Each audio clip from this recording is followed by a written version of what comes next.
Once you do that, you can stand up and keep bringing his hip up until he rolls over. Whenever he rolls over, you go around, you're going to sit down, you're going to open your legs to have the hooks in. Then you're going to have the back control. You're trying to pass the guard and you feel a little difficult, it's hard, has a very good guard, he moves a lot his legs, but you reach his belt. Stop right there, good. Step your left leg back. Good. Can you see the belt here he's holding? That's a very important point. He's holding the belt and he's not just going to lift him up. He's going to be, as he pulls his opponent up, he's going to be walking with. He walk around, sits down, bring him, and he will be continuing to go after his opponent. He's not only happy to roll him over, he wants to go and get a better position. And the back control will be a very good one.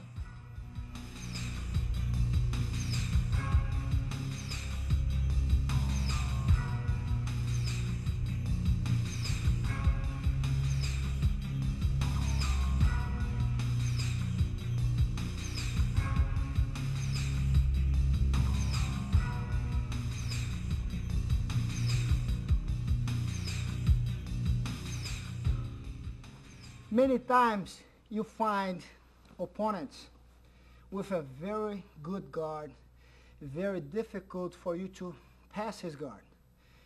And to avoid sometimes to go all this problem, you can just make him roll and get out of his guard.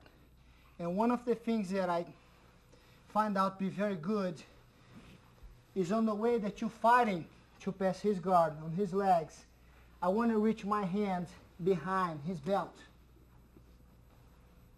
I'm holding his belt. Now, I don't want to pick him up. I just want to keep walking towards him. Evidently, with my hand, I'm going to help him to roll.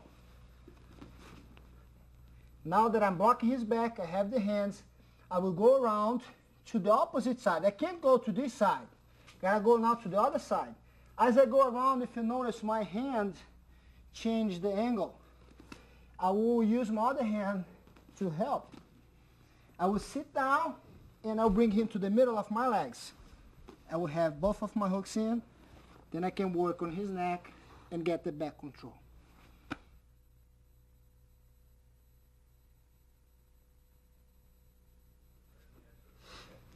Let's try here to pass. I'll move his leg up, he's blocking. I'll reach the belt. Now I'm going to keep walking, make him roll.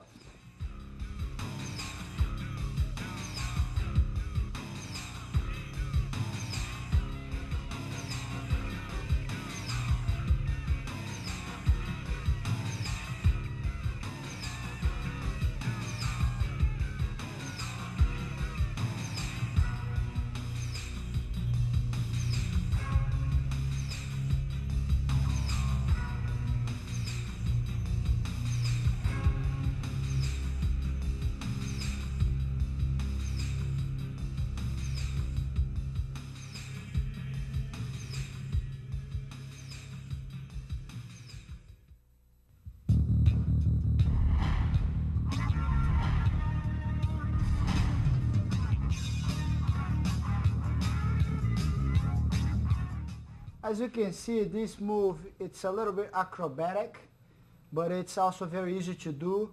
And the most important thing on this technique is the surprise element. No one expecting you to jump over the leg, and you're going to end up jumping over with a good base and end up with a chance even to finish the match. The most important thing is Gabriel is going to be back a little bit, and as he feels that his opponent start working his feet on his hip, he will allow his opponent to bring him back in a little bit for him to get the impulse to jump over. He holds one hand on the belt, another one is on the collar on his partner's chest. This way he's in like a push-up position. Then there'll be his support for him to jump over. He's going to be using his opponent's body to base himself. Now slowly go, jump over. Good, knee on the stomach. Yes. Then you end up passing the guard, plus knee on the stomach, and maybe the arm bar. Okay, again. He's blocking, you jump over. Good. Go back and in the stomach.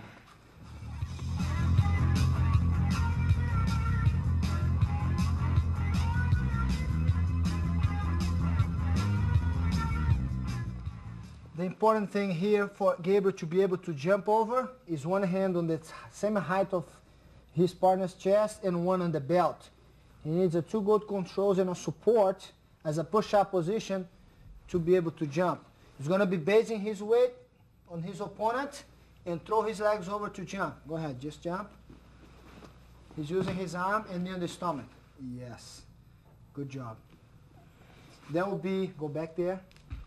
This will be the most important for him. This one and this one. And as you train, you're going to understand and get the timing, the momentum of your jumping. That's the important thing now. You learn how to do it. The most important is to learn the momentum that you're going to be using.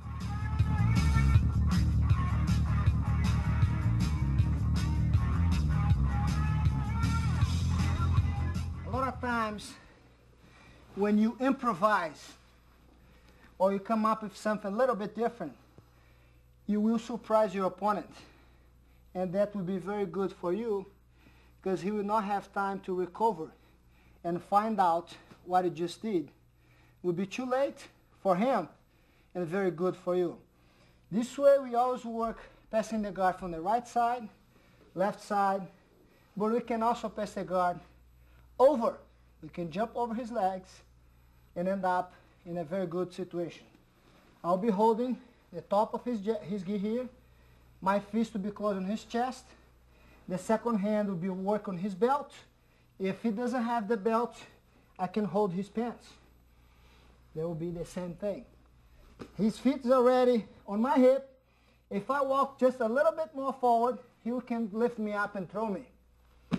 And I have to train and drill this technique to get the right momentum to jump and get away from his guard. I'll use this. I'm backing up my body. When I feel a little pressure on me, I will jump at the same time that he pushed me up. I went up. I'm on his hip. That means he cannot follow because I'm blocking his hip. And I will come back with my knee on the stomach. That's considered passing the guard plus knee on the stomach. And the best thing, you're out of his legs with a very good position.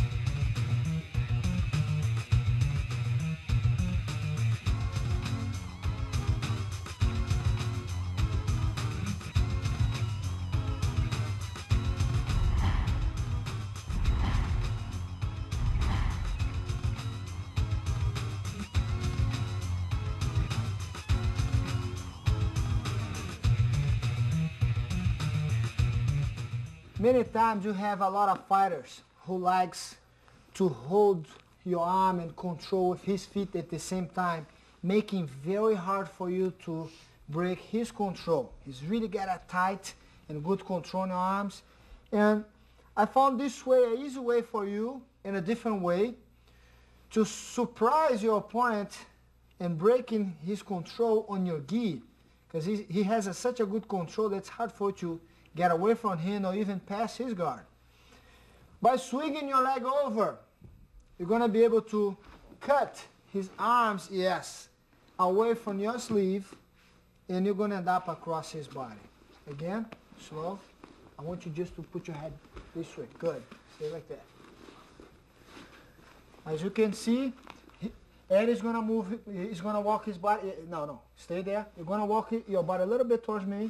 Yeah, now you're going to swing your leg over as you push the leg. Yes. You're going to end up across. Again. Good job. Has a good control, hard to pass, but by using his legs, he's going to be able to break that. He's pretty much will be walking over his opponent. Again. Remember the control that your opponent has. You just need to walk a little bit to the side. You move the leg and now step over. Good. You pull your arms out. Side control.